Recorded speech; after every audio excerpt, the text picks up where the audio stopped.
मेरे साथ बोलिए, भारत माता की। क्यों भाई, बेंगलुरु वालों की आवाज को क्या हो गया? बहुत समय के बाद बेंगलुरु के इतने सारे कार्यकर्ताओं को मिल रहा हूं भाई। आवाज ऐसी नहीं चलेगी। मेरे साथ दोनों हाथ उठाइए। बेंगलुरु की 27 में से 20 से ज्यादा सीट जीतने के संकल्प की मुट्ठी भींचिए और प्रचंड आवाज से बोलिए, भारत माता की, भारत माता की, भारत माता की। मंच पर उपस्थित भारतीय जनता पार्टी के प्रदेश अध्यक्ष श्रीमान नलिन कुमार कटील जी, हमारे लोकप्रिय मुख्यमंत्री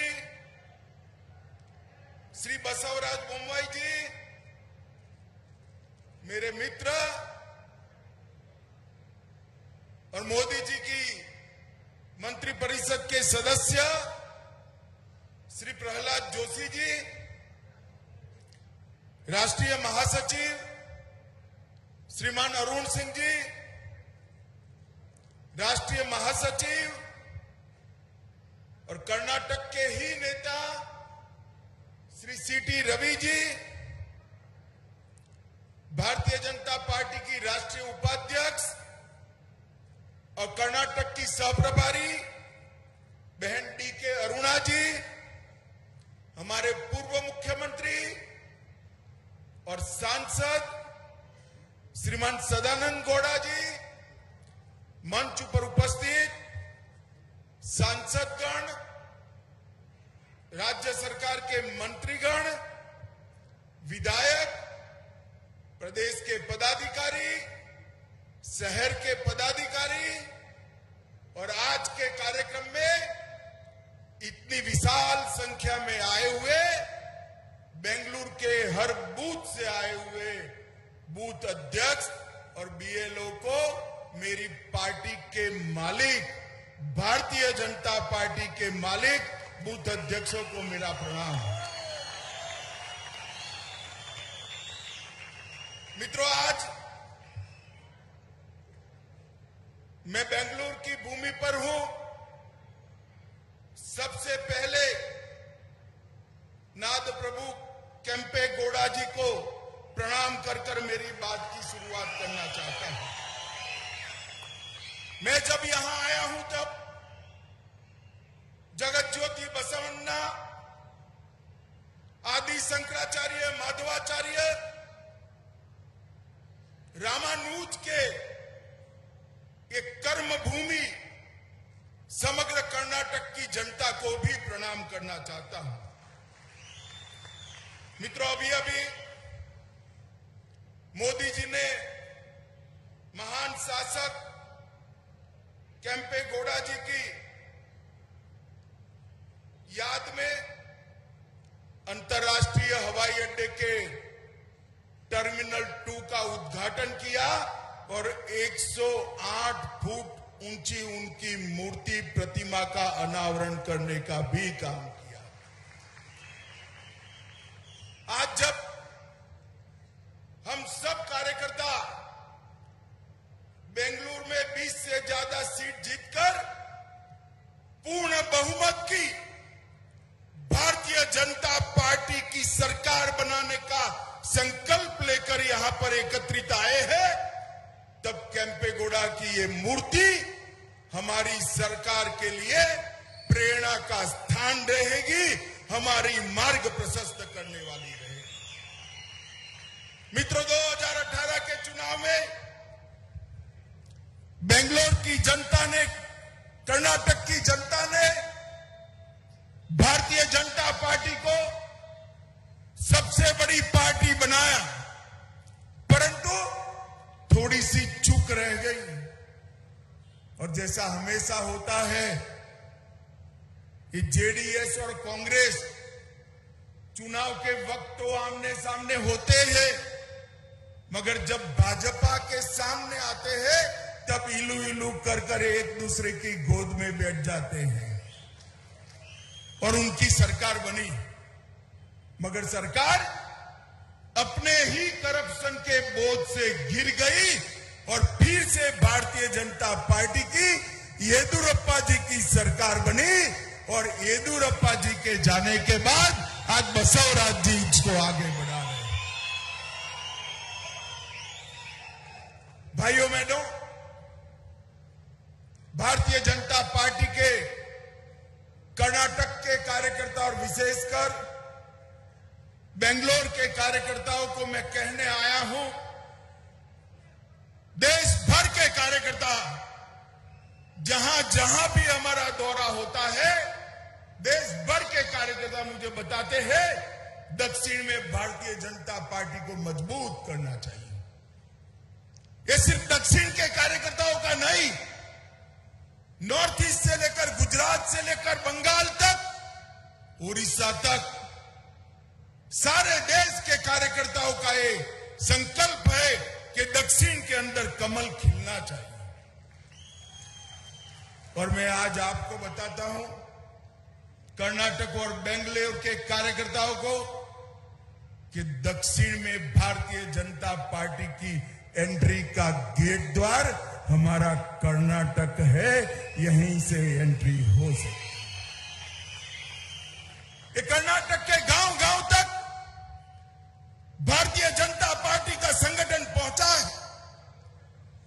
मैं आज कह सकता हूं जेडीएस और कांग्रेस की इतनी बड़ी रैली भी नहीं हो सकती, हमारे कार्यकर्ताओं का समागम इतना बड़ा दिखाई पड़ता है।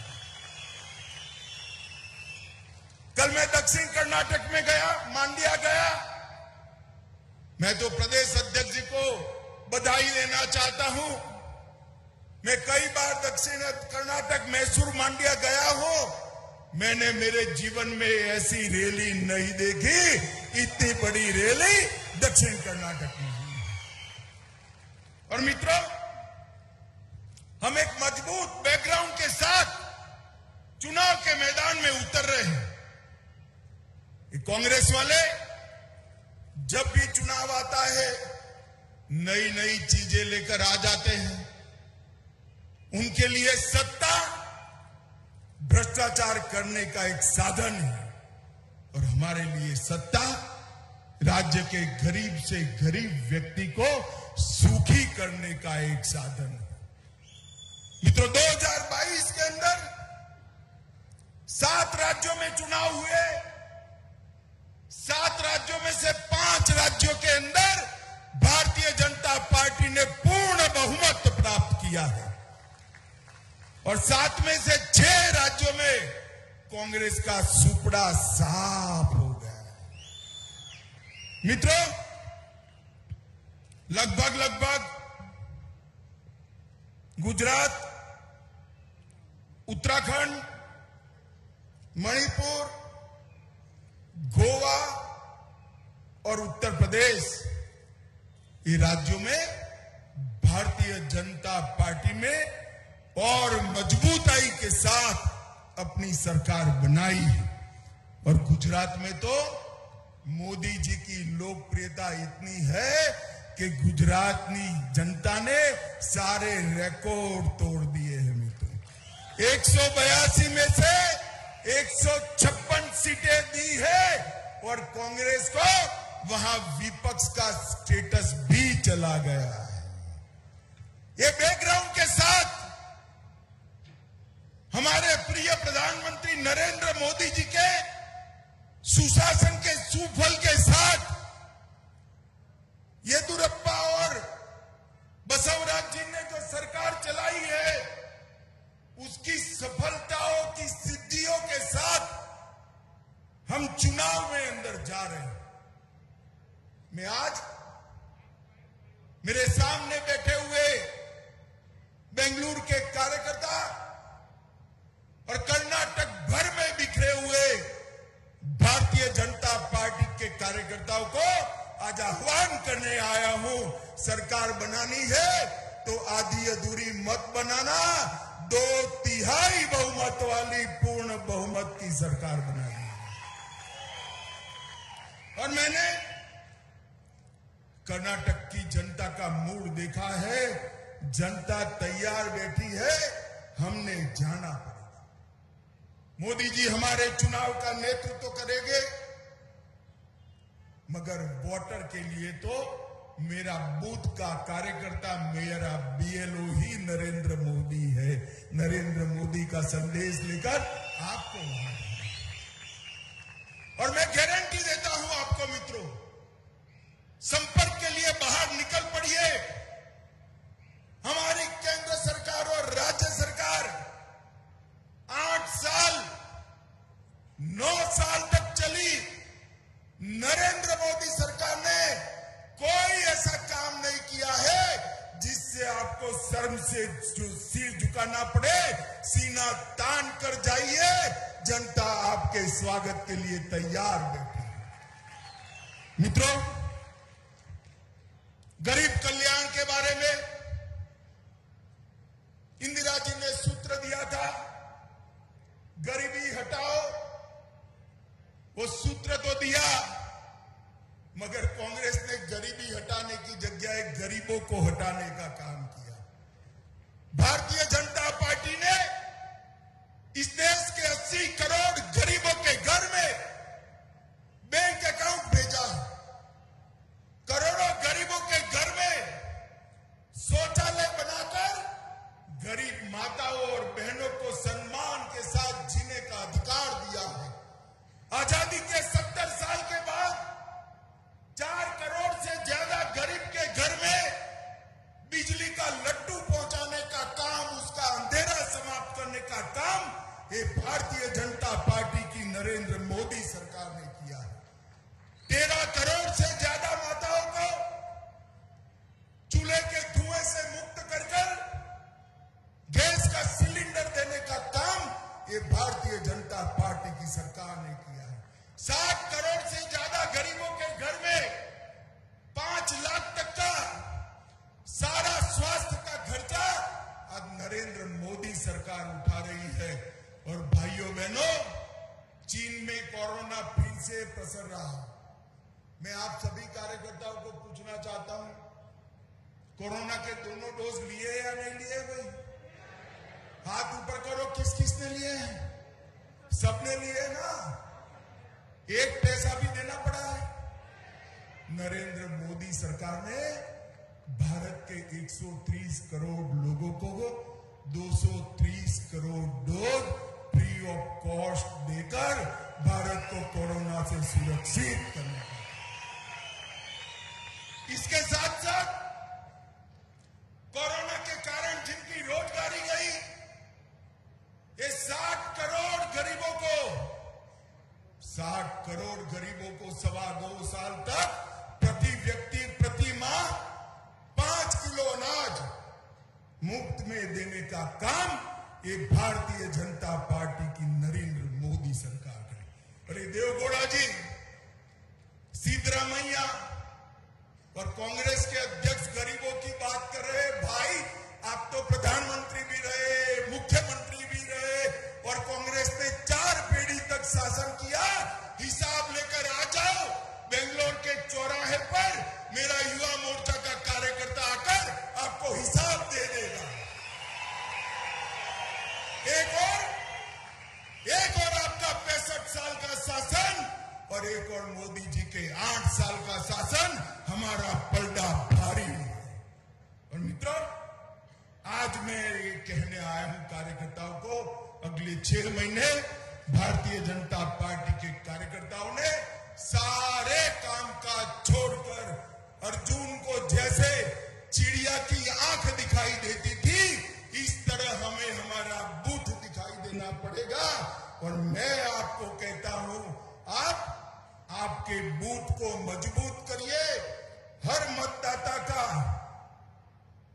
संपर्क करिए, बूथ को मजबूत आप करिए, देश को मजबूत करने का काम नरेंद्र मोदी जी करेंगे। आपका बूथ मजबूत होगा, मोदी जी के हाथ मजबूत होंगे। आपका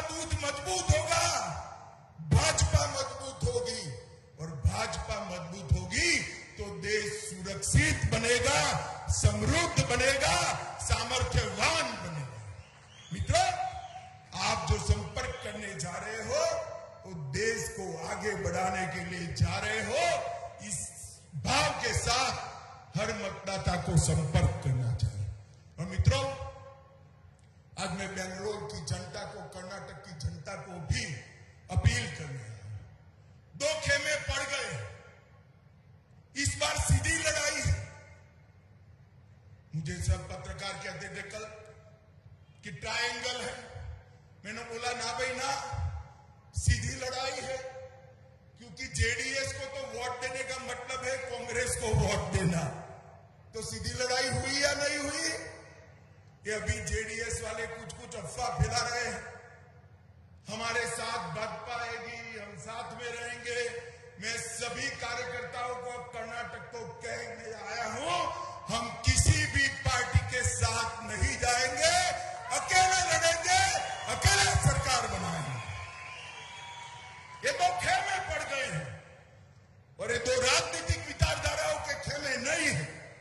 एक और राष्ट्रभक्तों की संगठित टोली भारतीय जनता पार्टी है, तो दूसरी ओर कांग्रेस के नेतृत्व में टुकड़े टुकड़े गैंग वाले इकट्ठा हुए हैं, टुकड़े टुकड़े गैंग वाले। कर्नाटक की जनता को तय करना है, देशभक्तों के साथ रहना है या देश के टुकड़े टुकड़े करने वालों के समर्थन करने वालों के साथ। हमने हर गरीब को पैसा इसके बैंक अकाउंट में ट्रांसफर किया है और ये दोनों पार्टियों ने ट्रांसफर पोस्टिंग के अंदर पैसा लेकर दिल्ली और सिंगापुर ट्रांसपोर्ट करने का काम किया है। मित्रों, एक और तो पीएफआई जैसे कट्टरवादी संगठन को बैन करने वाले नरेंद्र मोदी जी है और दूसरी ओर 1700 पीएफआई के कार्यकर्ताओं पर से केस वापिस लेने वाले सिद्धरामैया और कुमारस्वामी। कर्नाटक की जनता ने तय करना है, कर्नाटक की सुरक्षा सुनिश्चित करनी है या नहीं करनी है। हजारों प्रवीणों को बचाने का काम हमने करना है या नहीं करना है, वो कर्नाटक की जनता ने काम तय करना है। मित्रों, एक और अयोध्या के अंदर राम मंदिर बनाने वाली पार्टी और उसके नेता नरेंद्र मोदी है, जो अयोध्या के साथ साथ काशी विश्वनाथ, सोमनाथ, केदारनाथ और बद्रीनाथ का भी पुनरुद्धार करते हैं और दूसरी ओर टीपू सुल्तान को हीरो बनाकर चलने वाले लोग हैं। इसके बीच में कर्नाटक की जनता को पसंद करना है। एक और डबल इंजन और डबल स्पीड से चलने वाली सरकार है और एक और सरकार को दिल्ली का एटीएम बनाने वाले कांग्रेस और जेडीएस की दावा है। मित्रों, इसके बीच में कर्नाटक की जनता को तय करना है कि किसके साथ। मित्रों, केंद्र सरकार और राज्य सरकार की इतनी उपलब्धियां हैं जिसको गिनाते गिनाते ही 6 महीने हो जाएगा। मेरे सभी बूथ के अध्यक्षों को करबद्ध निवेदन है कि आप राज्य स्तर पर, मंडल स्तर पर, शक्ति केंद्र स्तर पर, बूथ स्तर पर और पन्ना स्तर पर आपकी टोलियां गठित कर नरेंद्र मोदी जी का संदेश लेकर हर घर पे जाइए और प्रचार करने की शुरुआत करिए। मित्रों, मैं फिर से एक बार कहना चाहता हूं, जेडीएस और कांग्रेस एक ही सिक्के की दो पहलू हैं। हमेशा आपने जेडीएस को वोट दिया और कुमारस्वामी जी कांग्रेस की गोदी में बैठ गए। मैं आज कहने आया हूं कि एक बार भारतीय जनता पार्टी को पूर्ण बहुमत की सरकार दीजिए। 5 साल के अंदर ये परिवारवाद, ये भ्रष्टाचार और ये जातिवाद तीनों को भारतीय जनता पार्टी समाप्त कर कर्नाटक के अंदर इस देशभक्त सरकार देने का काम करेगी। मित्रों, राज्य में अस्थिरता, कभी विकास नहीं ला सकता। ये 33 सीटें लेकर ब्लैकमेल करने वाली पार्टियों को बहुत लंबा चलाने की जरूरत नहीं है।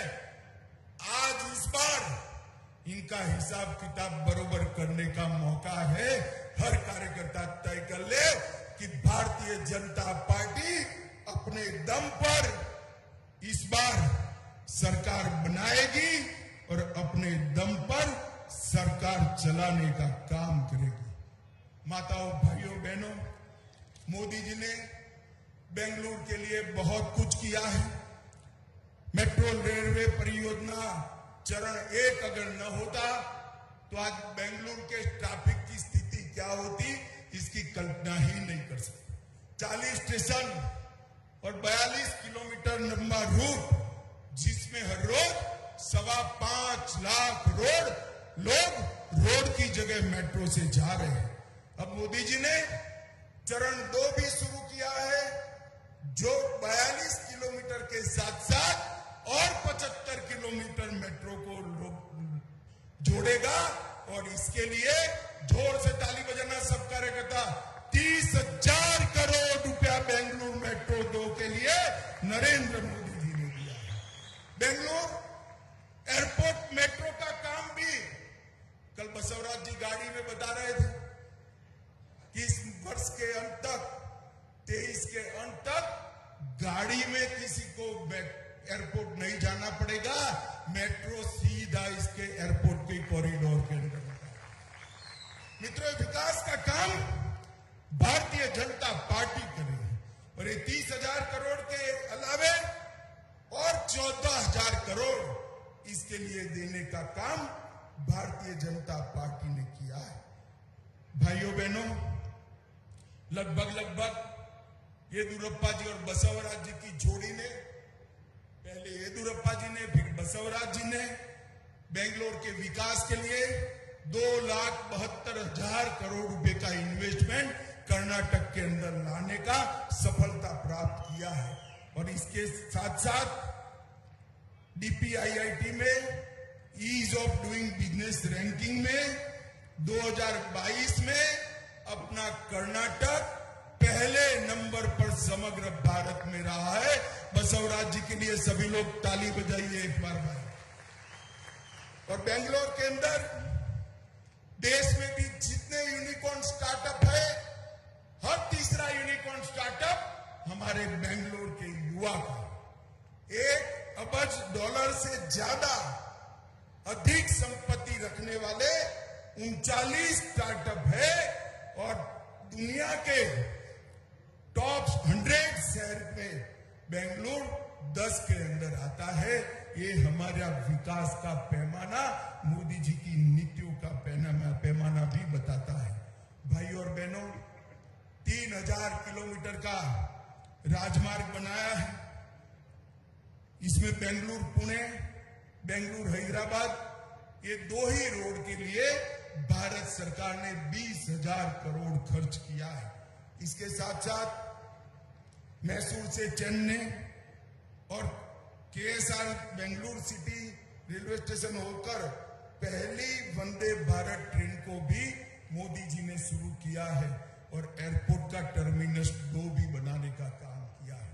मैं सारे कार्यकर्ताओं को पूछना चाहता हूं, हम सब भारतीय जनता पार्टी के कार्यकर्ता, हम सालों से कहते थे कि एक देश में 2 निशान, 2 विधान, 2 प्रधान नहीं चल सकते।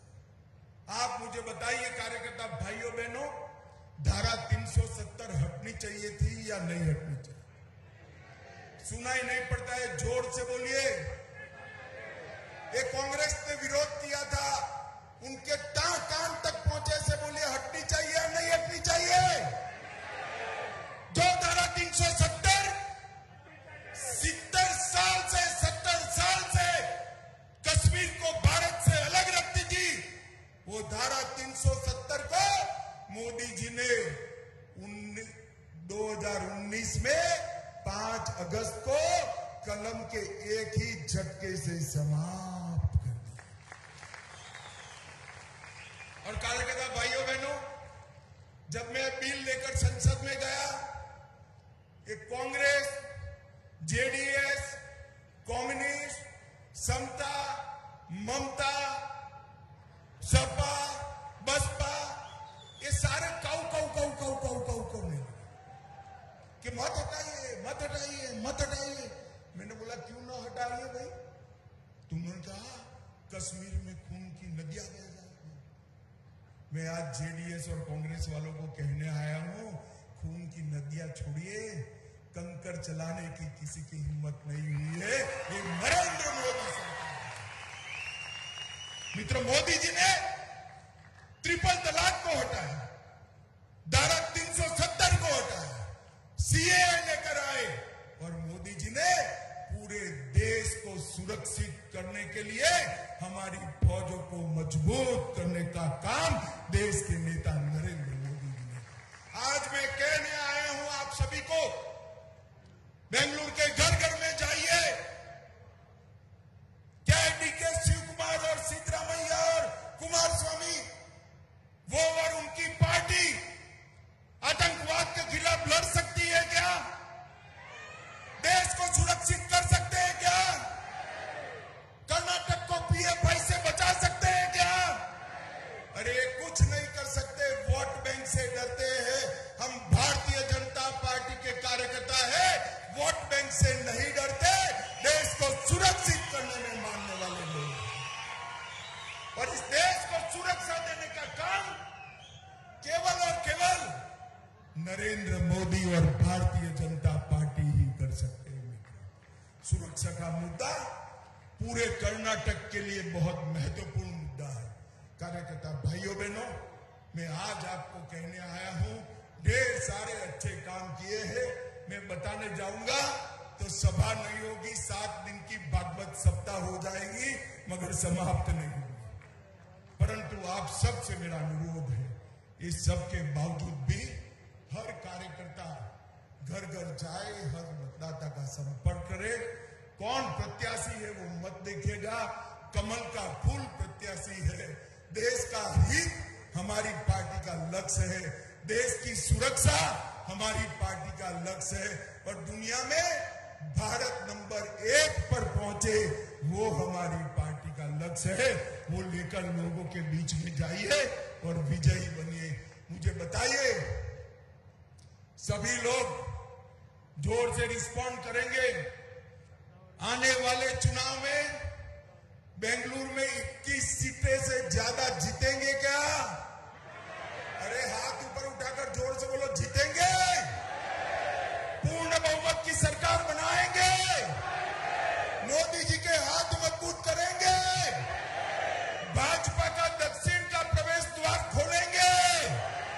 तो मेरे साथ दोनों हाथ उठाओ, विजय के संकल्प की मुट्ठी बींचो और प्रचंड आवाज से बोलो, भारत माता की, भारत माता की, भारत माता की, वंदे वंदे वंदे।